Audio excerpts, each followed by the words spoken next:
मध्य प्रदेश चुनाव की लगातार आपको ग्राउंड रिपोर्ट दिखा रहा हूं और कहां पर क्या हाल है, महिलाएं किससे खुश हैं, किससे खुश नहीं हैं, वो सब कुछ आपको बता रहा हूं। और इस बीच में अभी अभी एक ताजा बड़ा सर्वे निकल करके सामने आया है और सर्वे भी किसी और का नहीं है।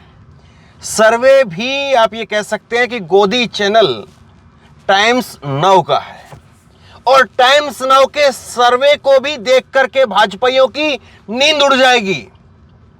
आप सोचिए, अगर गोदी मीडिया भी अगर ये दिखा रहा है मध्य प्रदेश के बारे में, तो मध्य प्रदेश की जो जमीनी स्थिति है वो किस तरह से है और कैसी है। जो ग्राउंड रिपोर्ट आप देख रहे हैं वो तो मैं आपको दिखाऊंगा ही, लेकिन टाइम्स नाउ का जो सर्वे आया है, फाइनल सर्वे, कांग्रेस की सरकार बनती हुई नजर आ रही है टाइम्स नाउ के सर्वे के अंदर। ये मैं आपको पहले बता दे रहा हूं और उसके बाद में आंकड़े जो है फिर मैं आपको अलग अलग रीजन वाइज कहां कहां पर कौन कौन से क्षेत्र में कितनी कितनी सीटें आ रही हैं और आखिरी आंकड़ा। ये जो टाइम्स नाउ का जो सर्वे है जो मैं अभी आपको बताने जा रहा हूं, इस सर्वे में बीजेपी जो है वो टक्कर में है या बीजेपी काफी पिछड़ गई है, कांग्रेस जो है वो एकदम से पूर्ण बहुमत की तरफ जा रही है या कांग्रेस बस केवल जीत भर रही है, इस बात को भी समझिए। और उसके साथ साथ हम बात करेंगे कि हम ग्राउंड रिपोर्टिंग में जो देख रहे हैं और आपको दिखा रहे हैं, उससे ये टाइम्स नाउ का जो सर्वे है वो कितना अलग है, उस पर फिर आखिरी में बात करेंगे। सबसे पहले बगैर आपका वक्त खराब किए हुए आप देखिए, मालवा निमाड़ के क्षेत्र के अंदर टाइम्स नाउ का सर्वे क्या कहता है। मालवा निमाड़ के क्षेत्र में बीजेपी को 18 से 42 सीटें आती हुई नजर आ रही है और वहीं पर कांग्रेस को जो है वो 43 से 47 सीटें आ रही हैं। तो एकदम से झटका जिसको कहते हैं ना, एकदम से झटका, आधे में भी नहीं, बीजेपी आधे में भी नहीं, वो स्थिति जो है वो मालवा निमाड़ के अंदर है। कांग्रेस को यहां पर 43 सीटें कम से कम मिलती हुई नजर आ रही हैं, जबकि बीजेपी को यहां पर 18 सीटें मिलती हुई नजर आ रही है। ये पहला क्षेत्र। दूसरा, उसके बाद महाकौशल रीजन की अगर आप बात करेंगे तो महाकौशल में बीजेपी को 16 से 20 सीटें मिल रही हैं महाकौशल के अंदर, और कांग्रेस पार्टी को यहां पर भी बढ़त है, बढ़त मामूली है लेकिन बढ़त है, एक एक दो दो सीट की बढ़त भी बहुत मायने रखती है। 18 से 22 सीटें वो कांग्रेस को यहां पर मिलती हुई नजर आ रही है। यानी मालवा निमाड़ के अंदर कांग्रेस की एक तरफा जबरदस्त बढ़त थी, तो उसने अपनी बढ़त को महाकौशल रीजन के अंदर भी बना करके रखा, बरकरार रखा। अब इसके बाद में 3 और क्षेत्र, बुंदेलखंड के अंदर बीजेपी को मिल रहा है 13 से 15 सीटें।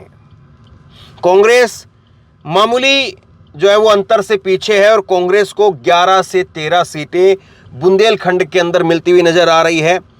विंध्य रीजन के अंदर, विंध्याचल के अंदर जो है वो कांग्रेस, बीजेपी को यहां पर अच्छी बढ़त है, 19 से 21 सीटें वो यहां पर बीजेपी को मिलती हुई दिखाई दे रही है और कांग्रेस को 8 से 10 सीटें मिलती हुई दिखाई दे रही है। ग्वालियर चंबल जिस क्षेत्र में से हम निकल करके आ रहे हैं, ग्वालियर चंबल में बीजेपी को 14 से 18 सीटें मिलती हुई नजर आ रही है, कांग्रेस को 16 से 20 सीटें मिलती हुई नजर आ रही है। यानी कुल मिलाकर के एक विंध्याचल का ऐसा क्षेत्र है जहां पर बीजेपी को बढ़त है, बाकी जगह पर बीजेपी को बढ़त नहीं दिखाई है। और मालवा निमाड़ में तो बीजेपी दुगने से हार रही है। अब ये आप कहेंगे कि खेल कैसे हो रहा है, आखिरी जो आंकड़ा है टोटल का वो मैं आपको दिखाता हूं, लेकिन जरा समझिए ये खेल हो कैसे रहा है। मोदी का चेहरा, मन में मोदी, एमपी में मोदी, फिर उसके बाद सांसदों को उतार दिया। क्या वाकई कुछ काम नहीं आ रहा है? क्या वाकई ऐसी स्थिति है कि गोदी मीडिया को भी ये सारी चीजें बतानी पड़ रही कि बीजेपी एक बड़ी हार की तरफ बढ़ रही है? केवल एक क्षेत्र ऐसा है जिसमें बीजेपी को बढ़त है, बाकी कहीं पर बीजेपी रेस में नहीं है। और अब चुनाव में ज्यादा वक्त नहीं बचा है, अब चुनाव में आखिरी के 10-15 दिन का वक्त है और ये 10-15 दिन का वक्त क्या पलटने वाला है, कुछ गेम पलटने वाला है, बीजेपी का हवा बह सकती है, कुछ है चांस, कुछ गुंजाइश है क्या, इस पर मैं बात करूंगा। लेकिन उससे पहले मैं आपको फाइनल आंकड़े दिखा देता हूं। फाइनल जो आंकड़े हैं वो आप देख लीजिए। बीजेपी को 107 से 115 सीटें, 107 से 115 सीटें बीजेपी को मिल सकती हैं। कांग्रेस को 112 से 122 सीटें। यानी टाइम्स नाउ का सर्वे, नविका कुमार वो भी मान रही हैं कि कांग्रेस की बन रही है सरकार।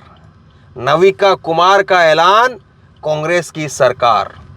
टाइम्स नाउ का ऐलान, कांग्रेस की सरकार। सीधे तौर पर यह बताया गया है। और अन्य का कहीं पर कोई खेल नहीं है। अन्य का 1 से 3 सीटें जो है वो अन्य के खाते में बताई गई है। अब कुछ सीटें ऐसी हैं जिस पर जो है वो बीएसपी और सपा, और ये भी ग्वालियर चंबल के अंदर ही है।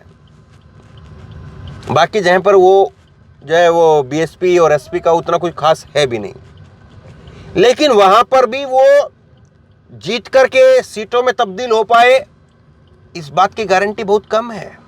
ये भी मैं आपको बता रहा हूं। दूसरी एक चीज और देखिए आप कि ये जो आंकड़े आए हैं, कांग्रेस की सरकार यहां पर टाइम्स नाउ को जो माननी पड़ रही है, बीजेपी के पास में 2 चीजें हैं, मैं आपको गारंटी से बता रहा हूं। एक है नरेंद्र मोदी का चेहरा। शिवराज का चेहरा बीच से हट गया है। शिवराज का चेहरा जो है भी तो वो एक योजना के इर्द गिर्द घूम रहा है, बाकी शिवराज के चेहरे की अब जिक्र नहीं हो रहा है। और ये बीजेपी ने ही शिवराज के चेहरे को डंप किया।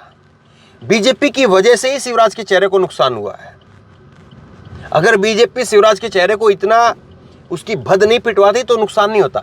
मोदी के चेहरे की वजह से कुछ बीजेपी यहां पर डैमेज कंट्रोल कर पा रही है, इस बात में कोई दरकिनार नहीं है।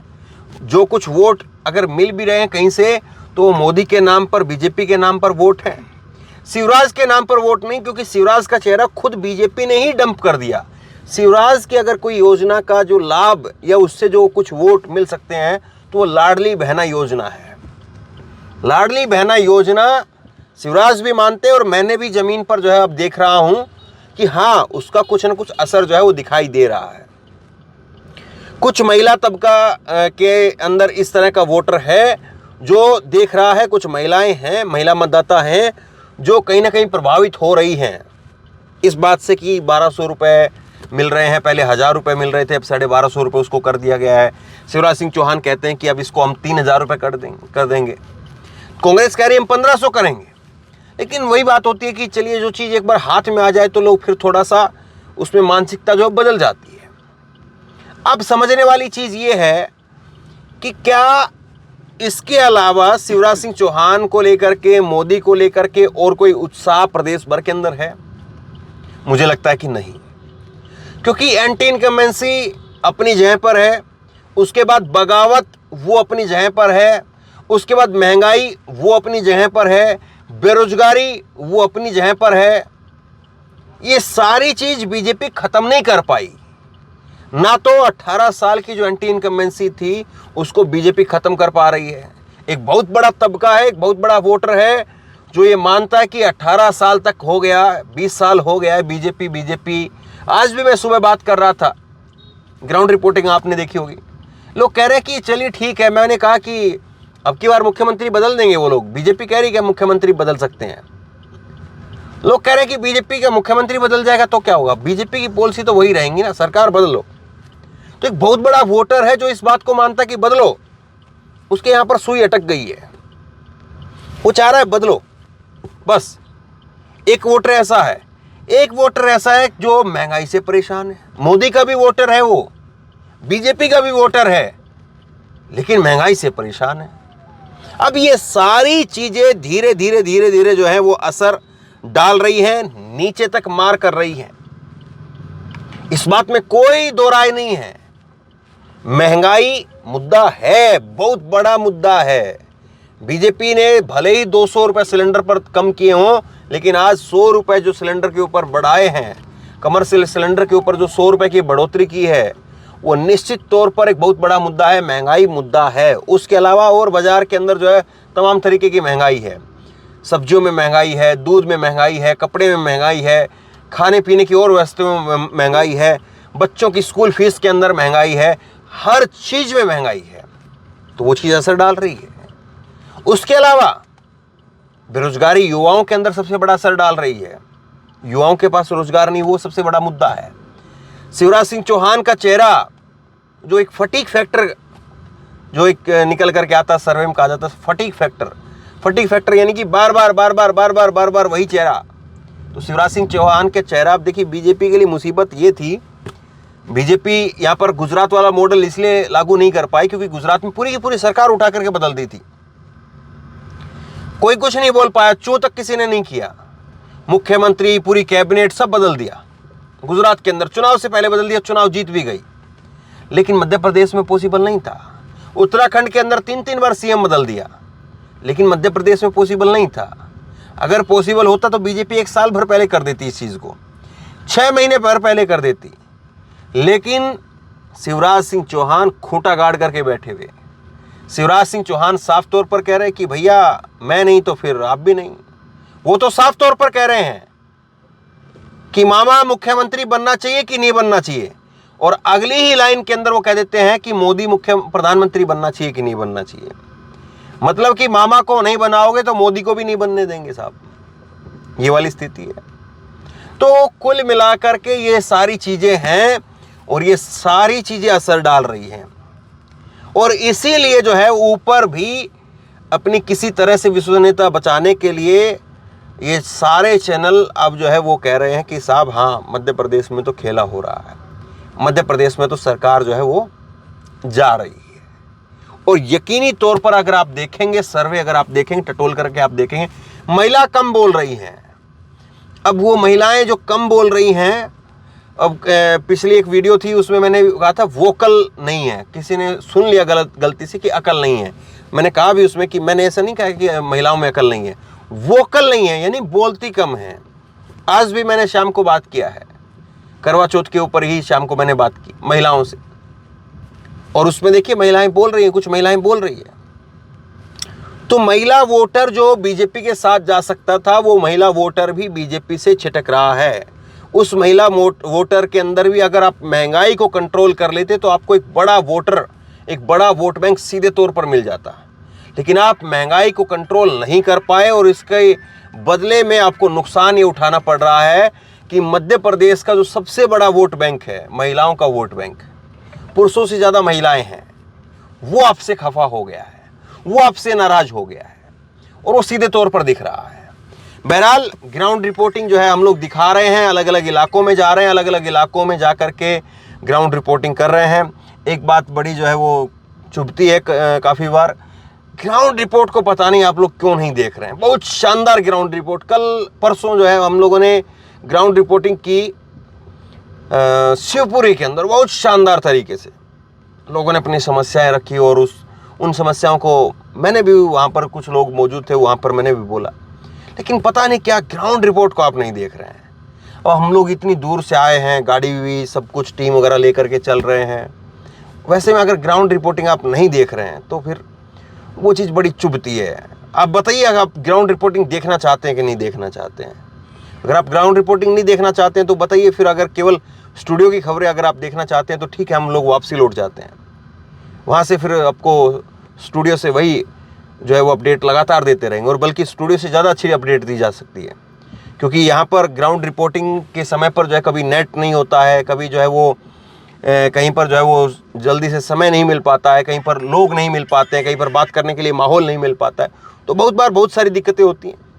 बहरहाल आप बताइए इस सर्वे को आप किस तरह से देखते हैं, जो हमारी ग्राउंड रिपोर्टिंग है उसको आप किस तरह से देखते हैं, इस खबर को आप किस तरह से देखते हैं। नीचे कमेंट बॉक्स में अपनी राय लिख करके जरूर बताइए। वीडियो को शेयर कीजिए, खूब शेयर कीजिए, लोगों तक पहुंचाइए, और इसी तरह की तमाम खबरों के लिए ऑनलाइन न्यूज़ इंडिया को सब्सक्राइब कीजिए। धन्यवाद।